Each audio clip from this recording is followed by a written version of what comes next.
Asimilación y transgresión. Digamos, las dos palabras me parecen importantes de destacar en el encuentro.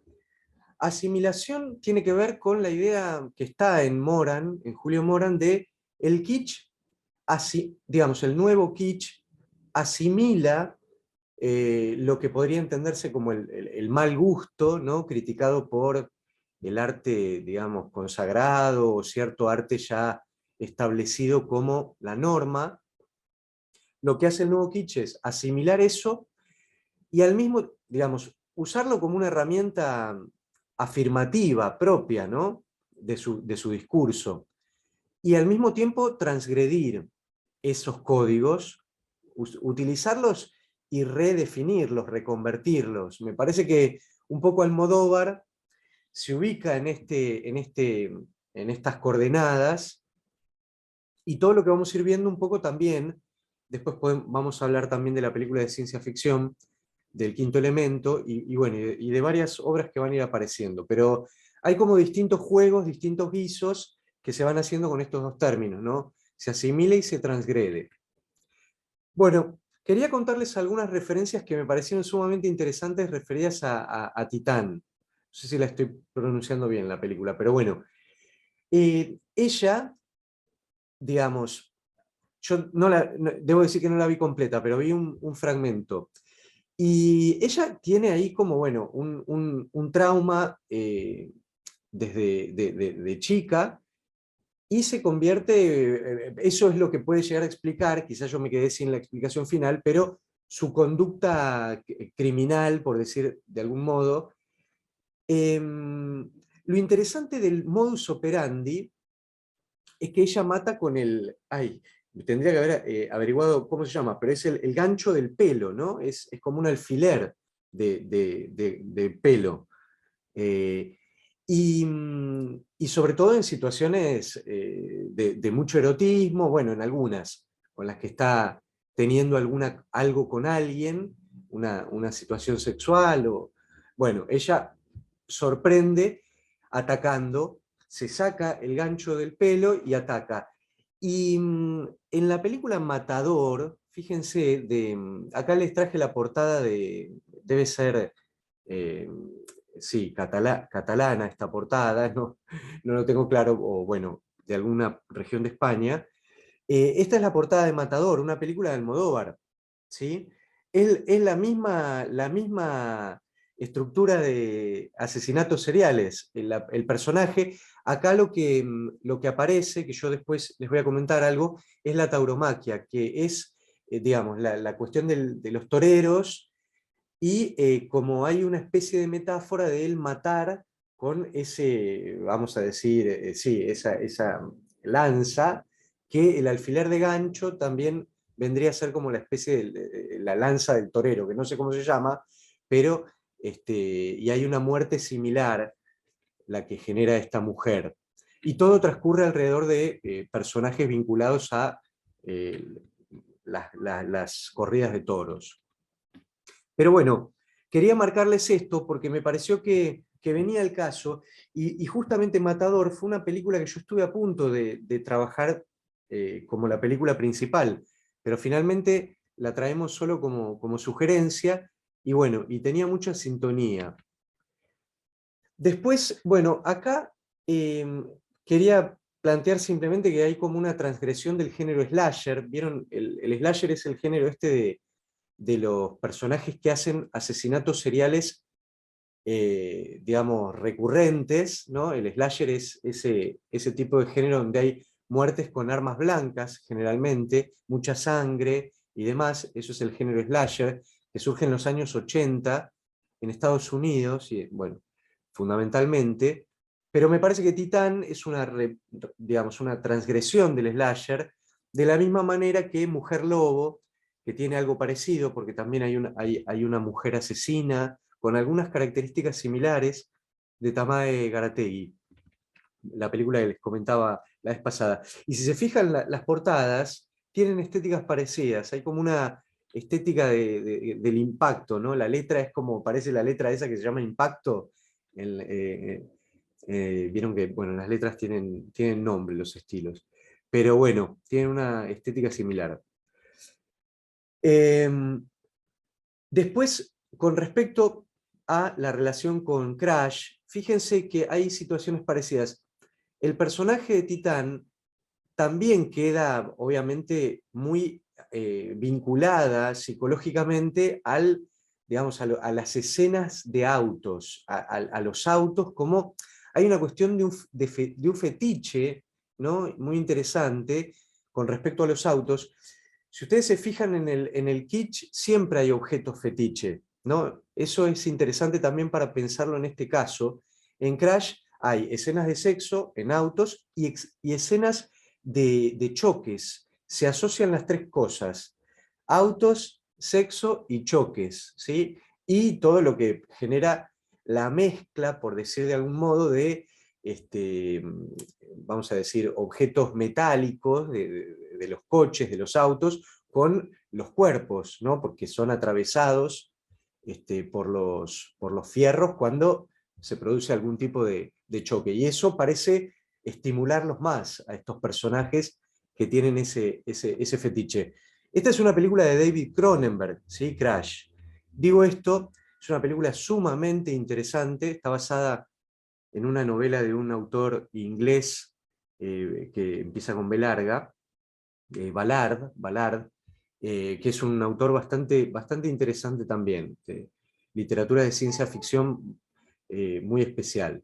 Bueno, acá pasa lo mismo. El primer asesinato que comete esta chica, ya sabemos que tuvo ahí un accidente, es en un auto, también besándose con un extraño, ¿no? Bueno, van a aparecer autos y exposiciones de autos y cosas. Acá les traje algunas cuestiones que tienen más que ver con la visualidad de la película de Titán. Fíjense que aparecen estas remeras algo kitsch, ¿no? Como con dibujos infantiles, caballos, unicornios, colores chillantes o fosforescentes, autos pintados como si fueran de fuego. Bueno, hay toda me parece que en la visualidad uno puede trazar una estética, ¿no? Parece que esta película en ese sentido va por ahí. Y por último, me parece que hay eh, detalles de metalenguaje kitsch, porque es muy interesante. Aparecen remeras digamos, lemas no, sino inscripciones, que son frases que en algún sentido podrían parecer de autoayuda, como, bueno, creo que never give up significa no rendirse, nunca, ¿no? O nunca bajar los brazos, una cosa así. Y hay un personaje ahí que aparece con esa remera. Después, si se fijan en la sala, en la imagen de la sala, aparecen unos cuadros, ¿no? Que parecen, bueno, arte decorativo, ¿no? Es como kitsch dentro del kitsch, ¿no? Eso es interesante también como para pensarlo. Así que bueno, eso es lo que había traído un poco con respecto a la película. Les quería comentar brevemente el texto de Benjamin, que no es un texto sencillo, es un texto, como escribe Benjamin, bastante encriptado, pero él va a decir, bueno, que hay que hacer, son dos carillas, es un texto muy corto. Él lo primero que dice es, hay que hacer una historia del sueño. Todo lo dice con un lenguaje muy poético. Después dice, la guerra y el sueño. Son, digamos, como que la guerra ha modificado el paisaje onírico, ¿no? Dice Benjamin. Después, recuerden que es un filósofo de la escuela de Frankfurt, de entreguerras, alemán. Después dice, esos sueños ahora, luego de la guerra, de la experiencia de la guerra, muestran el lado desteñido de las cosas. Acá ya empieza a hablar de los objetos, las cosas, la importancia que han asumido las cosas materiales en nuestra experiencia actual. Pero medio desencantadas. Es un plano material algo desencantado el que aparece. Un mundo de objetos desteñidos. Después va a hablar de un libro de estampas y de frases surrealistas. Él vincula el kitsch con el surrealismo, ¿sí? Que es más o menos contemporáneo a él. dice que hay una imagen, habla de una imagen de unos niños que están dándole la espalda a unos adultos y los niños miran un globo. Y él dice, habla de lo banal en la infancia, como que en la infancia hay un sentido de lo banal que es de alguna manera, lo ve románticamente, ¿no? Porque de algún modo lo reivindica. Y piensa que el surrealismo tiene algo de esto, de algún modo, ¿no? Después habla del diálogo y la verdad, que bueno, el surrealismo ha encontrado la verdad en lo banal, va a decir, en aspectos de los diálogos, eh, en la parte banal del diálogo o en la parte banal de la imagen o de las mismas cosas. Y luego habla de la anamorfosis, que es un concepto del psicoanálisis, que es bueno, esto de que en realidad las cosas nos devuelven una imagen transfigurada. Pero bueno, eso tiene que ver con que ver más allá de las cosas mismas, pero a través de ellas. Y por último, acá les dejé una frase de Benjamin, dice, los surrealistas con seguridad están menos sobre la huella del alma que sobre la de las cosas. En el matorral de la prehistoria buscan el árbol totémico de los objetos. La suprema mueca de este árbol totémico, la última de todas, es el kitsch. Este es la última máscara de banalidad con que nos recubrimos en el sueño y en la conversación para absorber la energía del extinguido mundo de las cosas. Bueno, un pequeño recorrido por las ideas de Benjamin sobre el kitsch. Yo creo que dejan más incertidumbre que respuestas, pero bueno, así es Benjamin y es interesante visitar sus ideas. Bueno, vamos a La flor de mi secreto. Es la película de Almodóvar que les sugería ver. Es interesante porque acá aparece la idea de la literatura sentimental, ¿no? Es como que esta escritora que se oculta en un seudónimo va a escribir novelas de romances y en algún momento se va medio a hartar de eso y va a querer escribir cosas más oscuras. Eso me resultó interesante, pero es una película de Almodóvar donde aparece el tema del folletín sentimental, de la novela sentimental, esa novela por entregas que se publica en los diarios, eh, con seudónimo, y me pareció lindo porque está el tema de algún modo de, digamos, es un metalenguaje sobre una literatura considerada popular, menor, ¿no? De menor valía estética, y él ahí hace como un relato sobre una historia de una escritora.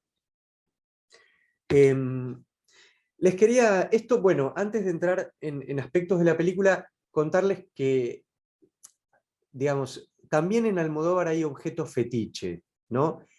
Uno de ellos, seguramente hay un montón, pero uno de ellos son los teléfonos de los fijos, ¿no? Los que había en décadas anteriores. Yo por lo menos tengo cierto recuerdo de este tipo de teléfonos. La primera película que aparece ahí de un teléfono, ahora, los teléfonos es impresionante, pero hay una cosa con los teléfonos en el cine kitsch. Esta imagen es de mujeres al borde de un ataque de nervios, es un teléfono rojo, también hay un fetiche con el color rojo en Almodóvar, es muy claro lo del rojo, después lo podemos charlar. Y después tenemos en el mundo conectado aparece también un teléfono, en el quinto elemento aparece ese teléfono, no sé si lo recuerdan, es alucinante el diseño de ese teléfono que aparece en una pieza, en una habitación de un hotel al que van los personajes, la pareja protagónica, y, porque ganaron un concurso televisivo, y bueno, y en la habitación está ese teléfono que es futurista y al mismo tiempo tiene mucho de clásico. Pero bueno, ahí empezamos un poquito a ver también que en Almodóvar los objetos son fetiches, ¿no? Fíjense en esa imagen, que no me acuerdo de qué película es, creo que es de las mujeres al borde de un ataque de nervios, aparecen autos de juguete, ¿no? Los objetos como fetiche. Esta es la frase de Román, lo que nos mandó hoy, que a mí me pareció muy interesante, entre otras cosas, porque habla mucho de los colores en el cine que estamos analizando. Román dice, entonces, bueno, lo compara con el cine de Visconti, ¿no? El de Almodóvar. Dice, La compostura clásica en el cine, esa pretenciosa serenidad de espacios y colores, que me gusta adorar en Visconti, es nostalgia. ¿Por qué a Almodóvar, en vez de venerarlo, lo quiero? Esta diferencia nació injusta, dice. Visconti, por quedarme más lejos, me inclina a la veneración. Almodóvar, en cambio, es resueltamente próximo. Lo llevo en esa humanidad incompleta, torpe y accidentada que Pedro pinta con magistral mano dura. Sus personajes de La flor de mi secreto tienen en la rabia del color que los tiñe el correlato y la adecuación formal de sus vidas que oscilan entre el drama y la caricatura, rojo y verde, rojo contra verde, como el personaje de Rossi de Palma con su madre, o como la propia Leocadia y su fallida pasión por Paco, como las duplicidades que enferman y también sanan a los personajes. Almodóvar no los contempla con la distancia serena de lo clásico, él abraza su ridículo y su déficit, los ama y lo hace amar a quien los mire. Corbata rojo oscuro con camisa de color verde muy encendido, paredes verdes, objetos rojos, gritos, vómitos, borracheras, lágrimas. Según Musterberg, lo propio del cine es transfigurar artísticamente nuestra experiencia visual y perceptiva. Almodóvar sería kitsch, un gran maestro del kitsch, si entiendo el término como la puesta en escena que corresponde a una fase masiva del arte, justamente el cine. El cine con su furiosa asimilación visual de lo contemporáneo, limitado y bendecido desde temprano con el gen del espectáculo. Bueno, no está ahora Román, pero le agradezco por este medio, este aporte. Decir que, bueno, dejemos ahí, fíjense, ahí también aparece una manzana, ¿no? Los objetos, nuevamente las flores. Las flores son un objeto también muy presente. Fíjense en el cine de Cirque aparecen todo el tiempo las flores, ¿no? Eh, Así que bueno, después hablamos un poco de los objetos, los colores, pero por ahí estaría bueno ver cómo pensaron ustedes el tratamiento de los colores que hace Almodóvar. Acá les traje algunas imágenes. Esta es de Cirque, ¿sí? De la película que yo les compartía. Fíjense, es una imagen rara dentro de la película de lo que el cielo da, que, bueno, porque hay una cosa de luces medio iridiscente, me sale decir, pero bueno, es muy interesante el juego de los colores. Esta es una imagen de una película que les voy a dar un fragmento que ya está subido al Drive para el encuentro que viene, es de Mario Bava, un director italiano que Almodóvar lo cita en Matador, por ejemplo, a Bava. Y aparece una escena de esta película. Es interesante porque Bava empieza a usar maniquíes, luces, es un gran iluminador, Bava, era, ¿no? Un director italiano de los años 60. Bueno, acá tienen, y también va a aparecer el lenguaje de la moda, pero esta imagen me pareció linda para traerles. Y después, esto es Darío Argento, que es otro director del cine italiano Giallo, de la misma escuela de Bava, que hacen policiales medio slasher, antes del slasher. Y esto, si no me equivoco, esta puede ser una de las películas que transcurre en Alemania, tiene una arquitectura medio gótica, ahora no estoy del todo seguro, pero esto es bien argentiano, bueno, y es interesante para ver. Bueno, acá tienen una imagen de otra película en donde aparece la tauromaquia, al igual que Matador, que es Hable con ella, ¿sí? Digamos, esto de las carreras de toros. Fíjense que hay un juego interesante porque la capa no es roja, sí la corbata, es un personaje femenino, el que encarna a la torera, y bueno, es como violeta, o bueno, no es exactamente roja la capa, y ahí hay un juego, porque está él mismo transgrediéndose a sí mismo, ¿no? Es como decir, bueno, yo que siempre uso el rojo, que no lo va a dejar de usar en esta película ni en ninguna, acá, bueno, no, la capa no es roja.